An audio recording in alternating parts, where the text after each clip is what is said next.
Hey, how y'all doing out there in video land? This is Stiletto coming at you from the Wild Wild West. Well, today we just got a little follow-up.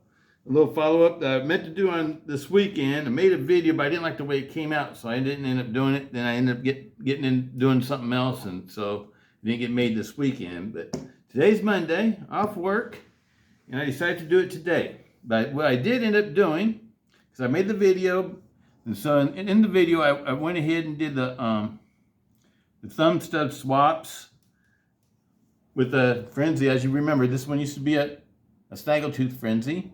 It doesn't have the snaggletooth on it anymore. And why? Because the snaggletooth's in here now. And why is it in here and not on here? Because I didn't like the way it fit. It just didn't fit just right for me. And I didn't put it back on this one because I'm going to go ahead and purple frenzy this one. I'm going to use the purple snaggletooth that Rob sent me. And so this one's going to get turned into a purple frenzy. And so it's going to be all purple. So this one I found out is actually for a Recon 1. So I'll just save it, you know, because I know I'll be getting more Recons and things like that. So I'm just going to save it, people. Oh, and here's the right side pocket clip for this one. As you can see right now, it has left side pocket clip on it. So I did set it up for left side. I did try it out. I absolutely love this knife. I carried it all weekend, people. I fidgeted with it and carried it all weekend. It's a perfectly good knife. This has been totally tubed and lubed. Totally lubed and tuned. Lubed and tuned. But I thought we'd take it apart real quick because I didn't get to do that with you guys. So we'll take this one apart. I'll let you guys see what it looks like on the inside. Need a T10 and a T6. I fidgeted with it a lot this weekend, so it could stand another lubing. Relube it.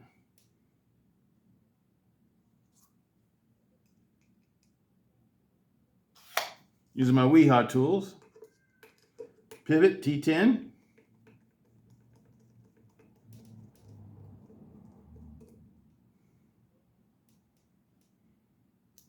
Body screws or T6.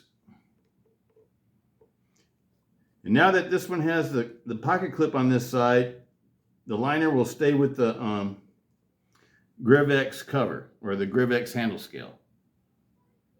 Like I said, it's really just a cover, people. It covers up the 6061. It's not steel. 6061 heat treated or T6 aircraft grade 6061 heat treated aluminum. Liners. They're full liners. They're not made out of steel. They're made out of aluminum, people. I always hear people saying that they're made out of steel. As soon as I hear that, then that lets me know that those people never took the knife apart. Or never, really got into it. That's a sure giveaway when somebody doesn't know how something's made.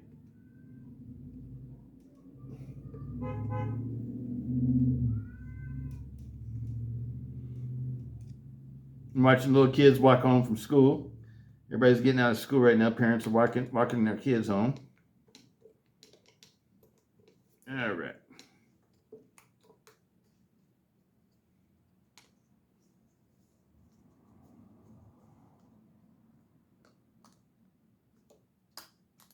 There we go. You see how the liner just stayed in there? It's because it's being held in there by the pocket clip. The pocket clips actually screw into the liner. And to show you that it's not a steel, this is my magnet. That right there is steel.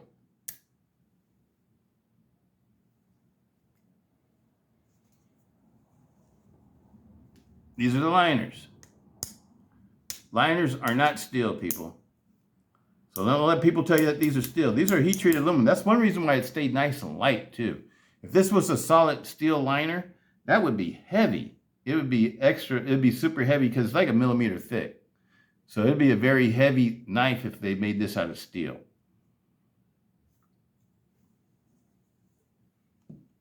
Absolutely love the heat-treated aluminum liners. To me, all the knives with heat-treated aluminum liners are made by Cold Steel, like the 8010. The small Raja, the Raja 3 has aluminum liners. What else? There's several knives. The Counterpoint XLs, or in the counterports, all the counterpoints, all the Voyagers. And to me, those are some of the smoothest operating knives. Well, I didn't show you everything first, huh? Let me show you everything first, people. Let me put it back together.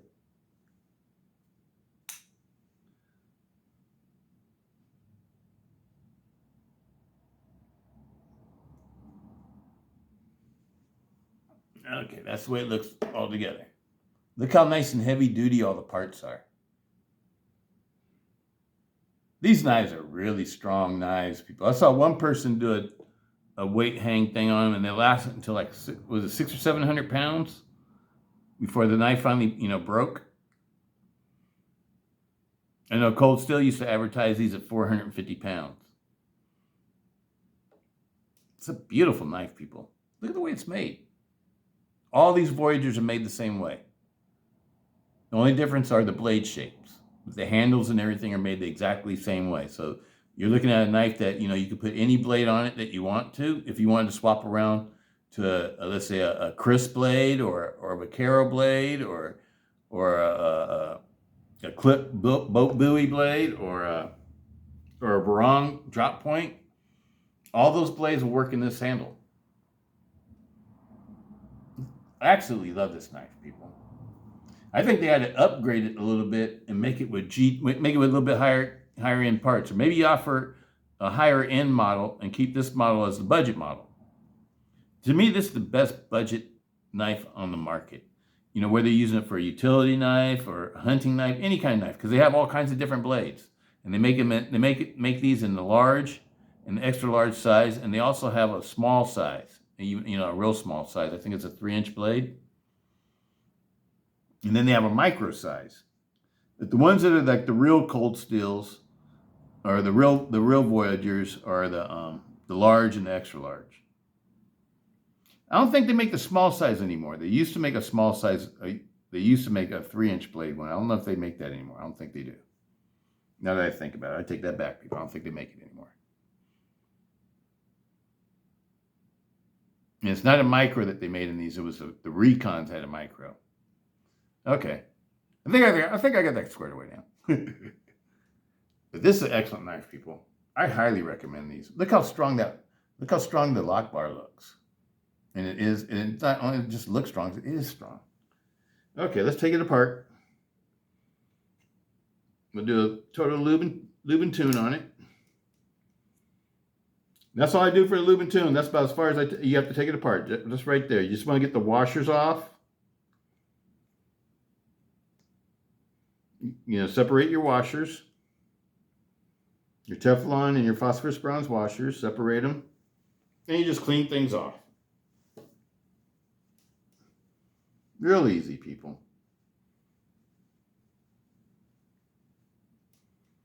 And these have had, I've already put, what do you call it? Rubber cement on the pins. These pins have rubber cement. Y'all seen how I do the rubber cement. So now we need some lube.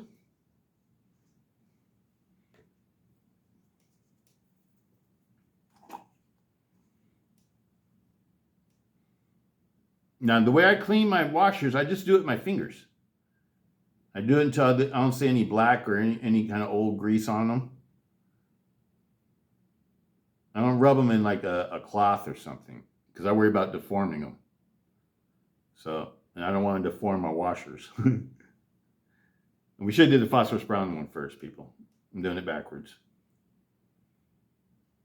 When you put this one on, you put your the phosphorus bronze washer goes up against the actual liners or the handle scales, whether it be a G10 line or G10 handles or aluminum or stainless steel liners. Or now even titanium, because I got to bring in the 5-max. 5-max, I understand, is the titanium liners. I absolutely love the 5-max, people. It's the creme of the creme.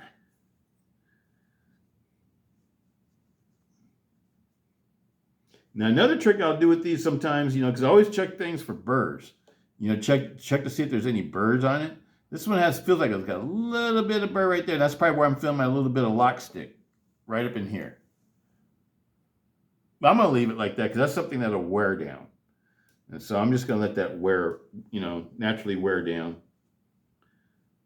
Because sometimes you got to be careful, because if you take off a little bit too much material on something, it might make it fit wrong. So sometimes it's better just to let things wear. That'd be my advice, people.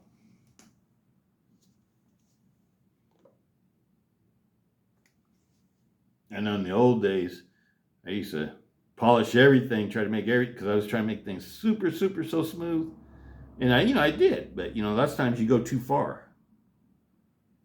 And then you always regret it. You get a super smooth knife that you went too far on. Got a couple like that. But that's how you learn. You learn how to what your limits are and where you should stop. It's important to know when to stop when you're modifying things. I think so, anyway. Put a little grease on that. I like to put a little grease on the torsion spring or the leaf spring. Just for corrosion purposes. This one had a little bit of burrs on it. I already deburred it. I did it in the first video that I made that you guys didn't get to see. I like to rub thin coat of grease all over the lock bar. I like putting a little bit of lube on everything that's metal to metal. Look how nice this lock bar is. That's a nice heavy duty lock bar. It reminds me of the 5-Max. The 5-Max has a real stout and heavy duty lock bar too. Looks like it would take a lot to make that fail.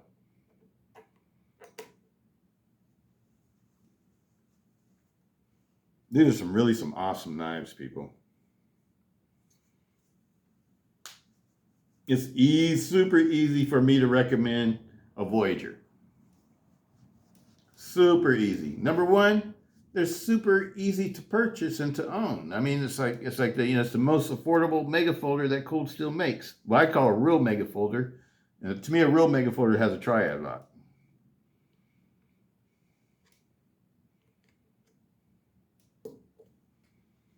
Or an Atlas lock too. I like the Mayhem, but I'm pretty much a triad person, people, when it comes to these megas.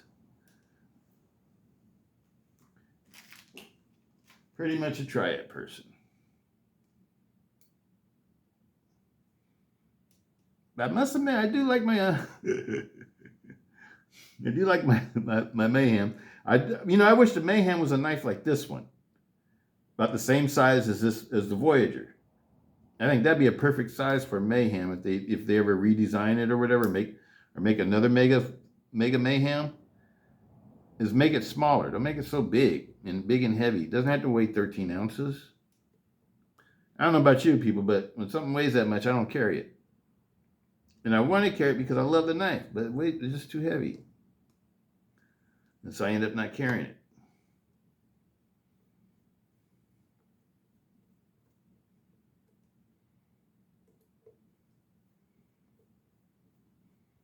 This one weighs 7.9 ounces. I think we weighed it out and weighed 7.9 ounces. I can carry these all day long. 7.9 ounces does not bother me, or 8 ounces. I think my limit is like right around 9. When things start weighing over 9 ounces, I think that's when it starts to bug me. Because I think the Talwar weighs 8 ounces too. I can carry those all day long. Those Talwar to me is a super easy knife to carry. Same thing with the holdout. Holdout's a super easy knife because they're so flat. Makes them easy to carry. A little bit too tight.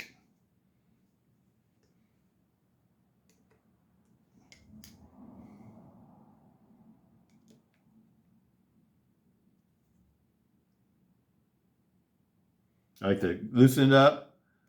When I'm tuning it, I loosen it up until I can pull it over all the way to one side, like this. And then I leave it like that. And then I slowly tighten it up until it goes center. I went a little bit past center, but that's okay. Yeah, it feels good right there. Let me see. Oh, yeah, that's good.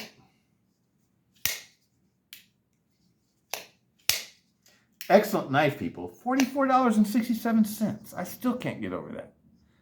A real mega folder. This is a real mega folder. To me, the Luzon and I don't know, whatever, it's not, to me, I don't know.